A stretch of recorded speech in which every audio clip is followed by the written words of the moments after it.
yeebazibwe era yeebale kubanga tutuusiza ku lunaku luno.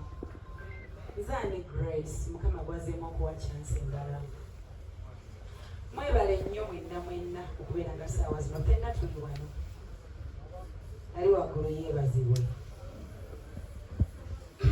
Amanya gange ffenna tugamanyi bulungi bamutya Grace Kine namuwulya. Ndi mukyala wange.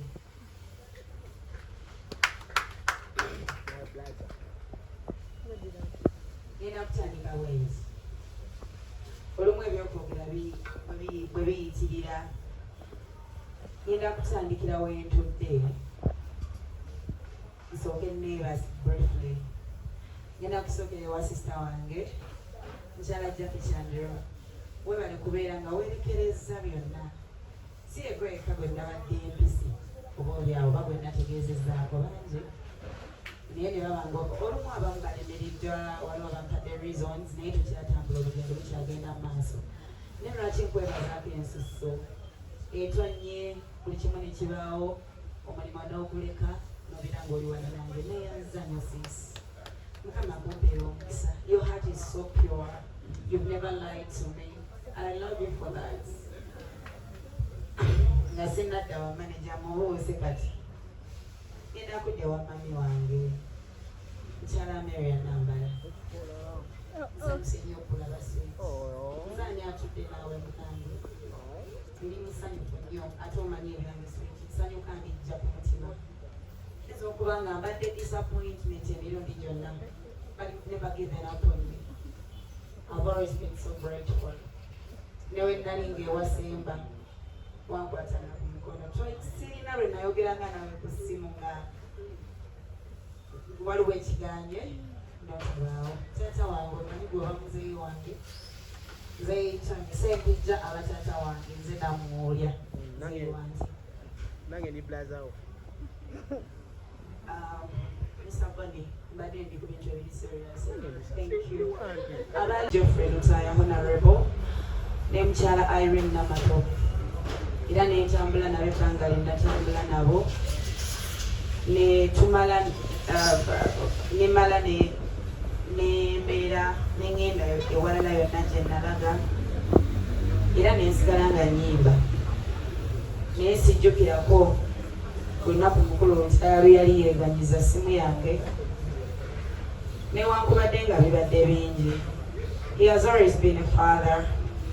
Byali bingi era nali nkooweka oba olyawo ne maama, but they have always been here okufunzafunza more story. It is actually too much.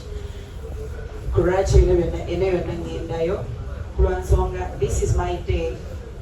Luno olunaku lwange lwensuubiza oba olyawo okubeera omuntu omupya mu buli kimu kye ngenda okutandika olwaleero. Bwe nabeera mu New Egos nasangayo baganda bange abangi be nasangayo still we waali ne mukulu Jovan Luzinda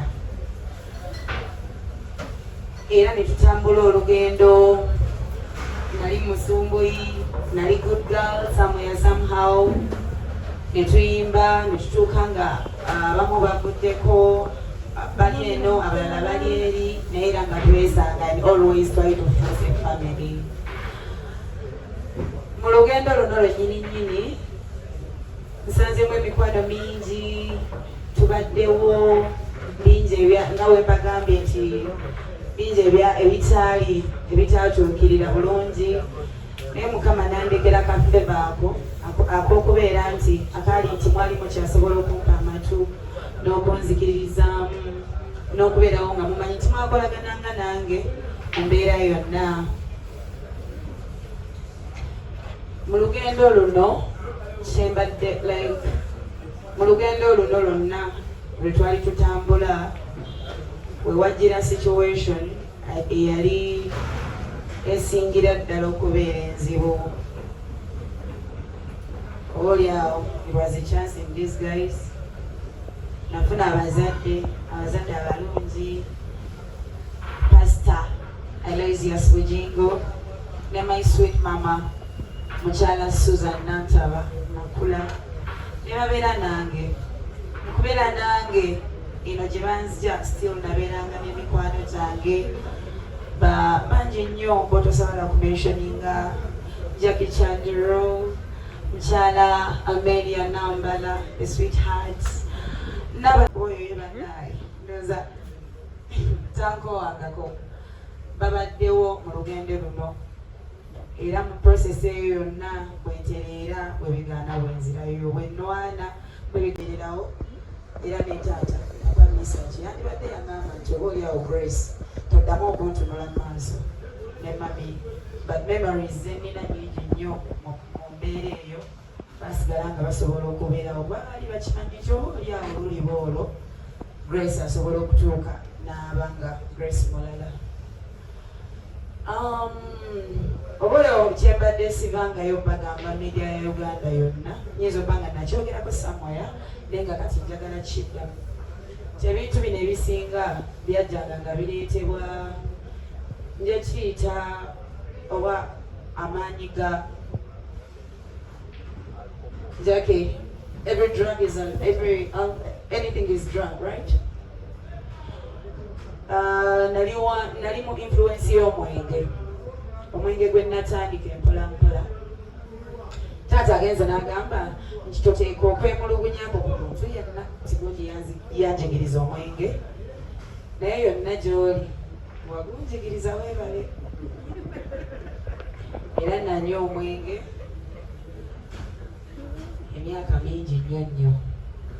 I became an addict nentandika okulwana ensi y'omwenge ensi y'ebizibu ebyaliwo awo bye tutagenda kuddamu. At the same time, it was really hard for me being a mother, a young mother, because I was a young mother, and it was my first time to give birth.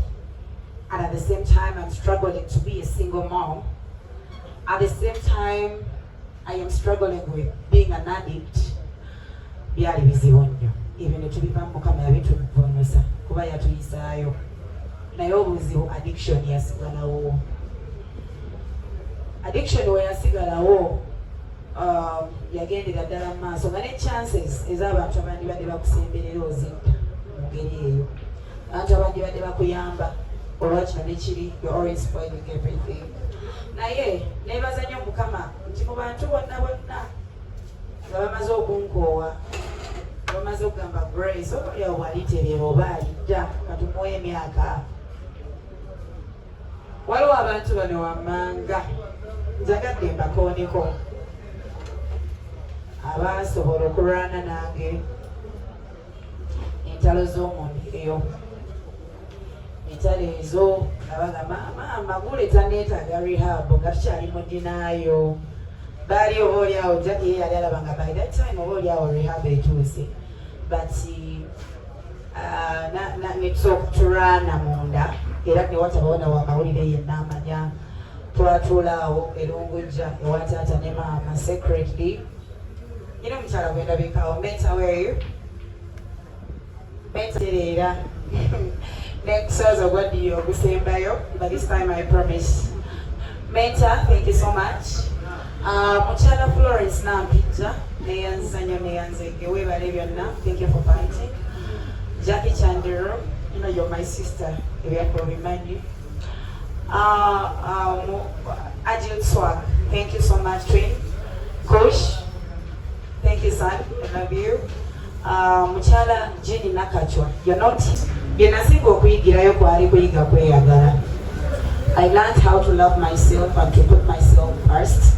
Nti bwemba sinaba kwagala muntu bagamba muntu nti nkwagala nnyo nayiga okweyagala nenjigirayo n'okwesonyiwa, forgiving yourself. Kasana tandika okwesonyiwa kyajjanga kimbeeramu mpola but still era we nakomawo. You know, addiction doesn't just go in one day.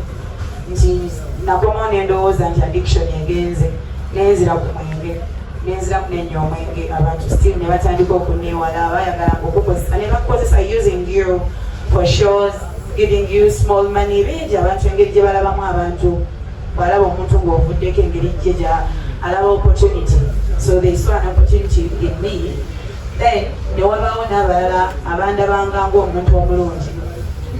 Kino ngenda nkyogera bwe nti nga sinaba ku meetinga muntu yambuulira ku kintu kya like okutuuka ku wano ku lugendo lwaffe lwe tuli mu kutambula. Jovani oyo gwe mulaba yatuuka ekiseera n'agamba nti Grace, buli wenkugamba tugende mu studio tuyimbe koza mpandikidde ennyimba ziringa 3 kwe kuli n'oluyimba olwakabo. N'agamba Grace, abantu bagamba nnyo omwenge naye bw'obeera oli wano nange obeera nga aliso. Nze muli mu mutima nkimanyi mba nanywedde naye engeri gy'ataagala mwenge aba tasakitegeera kati nga mutunulyawo ekibe nga kubamba mmanyi nze obukodyo bwenkozesa aleme kutegeera. Bambi natuuka ekiseera olulala yampulirako omwenge gumpunyako n'agamba mbadde manya nti twateesa omwenge wakoma wiiki ewedde nonsuubiza tugenda kuddamu kunywa. Era twali tuli mu studio n'agamba Grace, bw'oba ogenda kuddamu kunywa omwenge ebintu ebyokolagana naawe bakuwanikira biyimba nkoze ki bitagenda omanyi ebintu bya draga biwaga kubeera owulira oli w'amaanyi. But then when I get home enkeera ne mukubira teyakowa simu yange. Jova, nina reason lwaki njogera kino takowanga ku simu yange kubangi be nali ntambula nabo abaali mu misaka eyo yasigala nga agamba naye omanyi Grace, you and Warrant must shine. Kati tugenda kuyimba oba otavudde gw'amanyi. I'm sorry kalesemu akaokuseza nga bimutamye naye nga tayagala kundrop agamba bwolituuka eyo oba oli awo oli dropping omwenge yakyogeza nnaku omuntu wagambira nti omanyi Grace kati gwe newala gimushininge naye ogenda kuyimba. Nenkola ne video yange eyi 1 month emabega ebigambo ebyo tebyanva ku mutima. Then netumaliriza awo wonna wonna nga tuyimba ndi naye nesanga omwana bamuyita Temperature Touch. Lwaki njagadde mwogereko Temperature Touch yakwatagana nange ne misbehaving emirundi gyalinga 5 ku 7 nga Jova nti yakola ekyobutankowa ye yankoowa oba 7 nanga Grace toddaga ku studio yange bweba bigamba biganyihoolera mwana ye netandika olugendo ne Temperature Touch lunaku lumu 2 era mbadde nga nkubira Jova nemugamba kati ndi myezi 2 sober. I thank God I am so sober right now. Era papa we yansanidde nabadde ntambudde olugendo lwa myezi 2 naye nga nyina abantu ntambula nabo y'omwana oyo Temperature Touch nga making sure fenna. Nyongera okwebaza manager wange Mr. Thaddeus, webale nnyo manager Thaddeus ne mukyala we.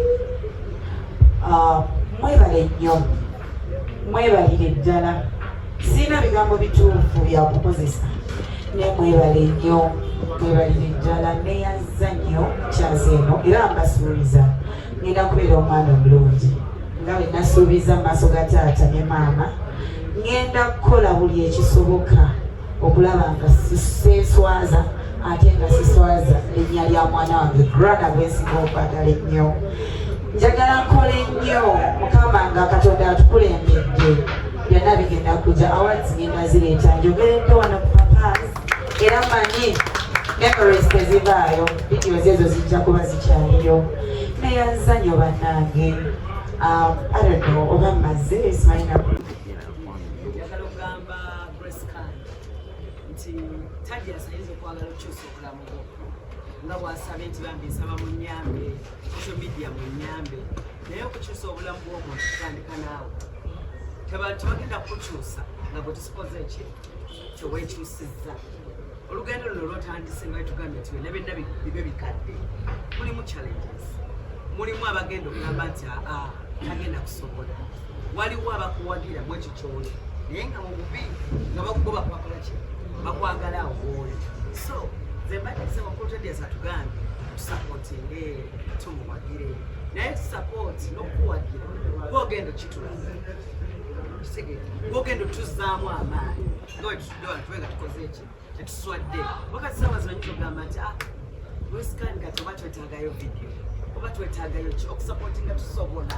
Era mmanyi abantu abakwetoolodde balina amaanyi gonna agayinza kati for example nga omukulu Pastor Bujengo, Suzanne Makula, baani olina emikono gy'otambuliddemu bonna balina amaanyi agasobola naye amaanyi agasobola gwe waki omanyi waliwo ekinyuma okuwulira n'amazima kitegeera. So tugenda kutereeza muntu netusoose mukola ki mugamba nze Grace Khan nkwagala ku mutima okimanyi ekisinga obukulu kyabonna kyenjagala otwale nti okusomozebwa kuwamu mu bulamu naye ne wooba onyiiza otya nga tonnakwata kamera nga tonnagamba kati otadiasi bwe kiti baako omuntu gw'okubira ffenna tuyita mu kusoomozebwa naye twebulire tugamba nti zameri ya nambala wemba nina kyempitamu oba okusoomozebwa kwenina kwempitamu nina abantu bange nga 3 oba 2 wesigambire omuntu onayinza obutakwata so nga ate kuwabirawo omuntu buli muntu alina obusungu bwe